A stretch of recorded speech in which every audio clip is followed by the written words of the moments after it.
Bismillahirrahmanirrahim. Assalamualaikum warahmatullahi wabarakatuh.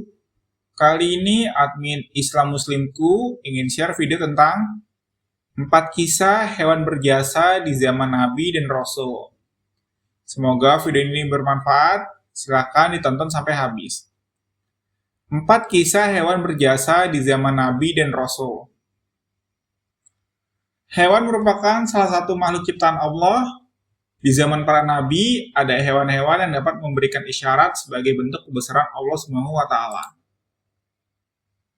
Tercatat ada beberapa kisah hewan yang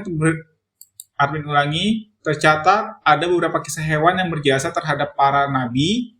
Bahkan beberapa hewan tidak hanya memberikan isyarat tapi juga menolong nabi. Merangkum dari buku Kisah-kisah Hewan pada 25 kisah hewan bersama para nabi oleh Dian Novianti. Berikut rangkuman kisah beberapa hewan di zaman Nabi. Yang pertama, semut di kisah Nabi Sulaiman alaihissalam. Nabi Sulaiman alaihissalam sedang berbaring, tiba-tiba ia merasa ada yang merayap di dadanya. Nabi Sulaiman alaihissalam merasa terganggu, ia mengambil semut itu dan melemparnya jauh-jauh. Semut itu pun marah karena dilempar oleh Nabi Sulaiman alaihissalam dan berkata, "Mengapa engkau melemparku dengan sangat keras, wahai Nabi Sulaiman? Apakah kau lupa jika di hari akhir nanti engkau akan dimintai pertanggungjawaban di hadapan Allah atas kezalimanmu kepadaku?" Seketika Nabi Sulaiman alaihissalam kaget hingga pingsan, sebab baru pertama kalinya ia mendengar semut berbicara langsung kepadanya. Setelah Nabi Sulaiman sadar, semut itu masih di hadapannya. Dia meminta maaf kepada semut atas kezalimannya. "Maafkan aku, semut.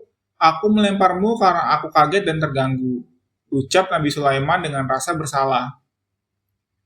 Semut itu akan memaafkan Nabi Sulaiman alaihissalam asalkan Nabi Sulaiman menjalani 3 syarat yang diberikan semut. Nabi Sulaiman menyanggupi dan bertanya apa 3 syarat tersebut. Pertama, engkau tidak boleh menolak apabila ada orang yang meminta pertolongan kepadamu. Orang yang meminta itu mengharapkan karunia Allah Subhanahu wa taala lewat tanganmu. Kedua, janganlah tertawa berlebihan karena akan membuat hati mengeras dan sombong.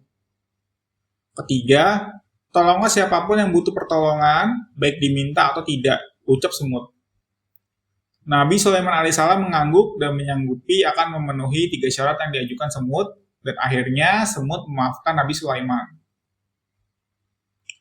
Nomor 2. Ayam dalam kisah Nabi Adam alaihissalam.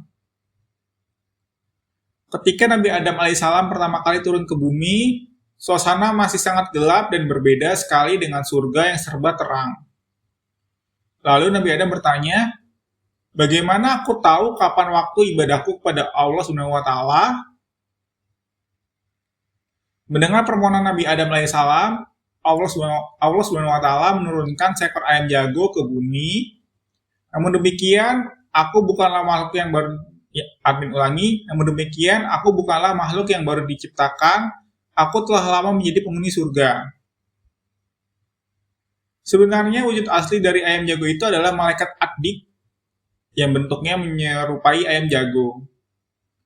Malaikat ini berada di pintu rahmat, memiliki tubuh yang sangat besar hingga kakinya menggapai dasar bumi, serta sepasang sayapnya memenuhi jagat raya.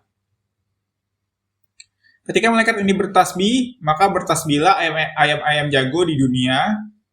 Ayam jago ini berwarna putih dan kedua kakinya berwarna kuning.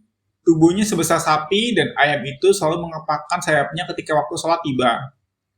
Maka seketika Nabi Adam bangkit berwudu dan beribadah kepada Allah Subhanahu wa taala. Nomor 3. Paus yang diperintah menyelamatkan Nabi Yunus alaihissalam. Selama 33 tahun berdakwah, Nabi Yunus alaihissalam hanya mendapatkan 2 pengikut yaitu Rubil dan Tanuk. Tentu saja hal ini membuat ia sedih dan tidak ada lagi harapan bagi kaum Ninawa untuk bisa beriman kepada Allah Subhanahu wa taala. Lalu Nabi Yunus alaihissalam memutuskan untuk mengembara. Dia berjalan naik turun gunung hingga tanpa sadar ia telah berada di bibir pantai. Dia melihat banyak orang yang sedang bergegas menumpang pada sebuah kapal. Dia meminta izin kepada pemilik kapal agar diperbolehkan ikut serta bersama penumpang lain. Setelah mendapat izin dari pemilik kapal, Nabi Yunus bergegas naik, namun tidak lama sejak kapal berlayar, terjadi badai dan gelombang besar. Berdasarkan tradisi yang dipercaya nahkoda kapal, jika kapal dihantam badai dahsyat, itu menandakan ada penumpang yang mempunyai dosa besar. Nahkoda pun mengadakan pengundian untuk menemukan siapa penumpang yang memiliki dosa besar. Ternyata nama yang keluar adalah Nabi Yunus. Pengundian diulang 3 kali untuk memastikan penumpang yang akan dilempar ke laut, namun nama Nabi Yunus terus keluar. Tersadarlah Nabi Yunus alaihissalam terhadap amarah yang diberikan Allah kepadanya. Beliau tak mengelak dan bertawakal kepada Allah, hingga akhirnya Nabi Yunus pun dilemparkan ke laut. Seketika setelah Nabi Yunus tersebut ke laut, kondisi laut menjadi tenang, lalu Allah SWT mewahyukan seekor ikan paus untuk menelannya. Ketika berada di dalam perut paus, Nabi Yunus alaihissalam bersedih dan memohon ampun atas semua dosa besar yang dilakukannya. Selama berada di dalam perut paus, ia selalu berdoa dan berzikir kepada Allah. Setelah 40 hari berlalu, Allah memerintahkan ikan paus untuk melepaskan Nabi Yunus alaihissalam ke daratan yang kering dan tandus. Di sana Nabi Yunus alaihissalam diberi karunia makanan oleh Allah SWT. Nomor 3, ular dalam kisah Nabi Musa alaihissalam. Pada suatu ketika Nabi Musa alaihissalam diminta Fir'aun untuk menunjukkan kekuasaan Allah yang ia sembah dengan melawan 70 penyihir sekaligus. Para penyihir melempar tongkat mereka masing-masing. Dari satu tongkat keluar banyak ular. Saking banyaknya ular tersebut saling tumpang tindih. Tiba giliran Nabi Musa alaihissalam melemparkan tongkatnya sebagaimana yang dilakukan penyihir Fir'aun. Tongkat Nabi Musa berubah menjadi ular yang sangat besar. Ular tersebut memiliki kaki dan taring yang sangat panjang.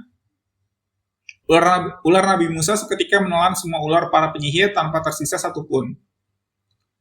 Seketika para penyihir tahu apa yang dilakukan Nabi Musa alaihissalam, bukan sama sekali sihir, meskipun terlihat mirip karena tongkat mereka sama-sama berubah menjadi ular.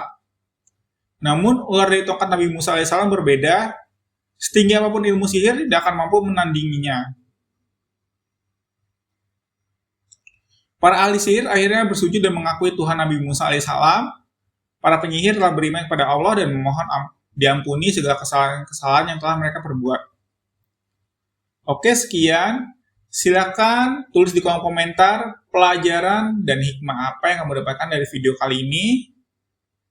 Sekian, wallahu a'lam bishawab.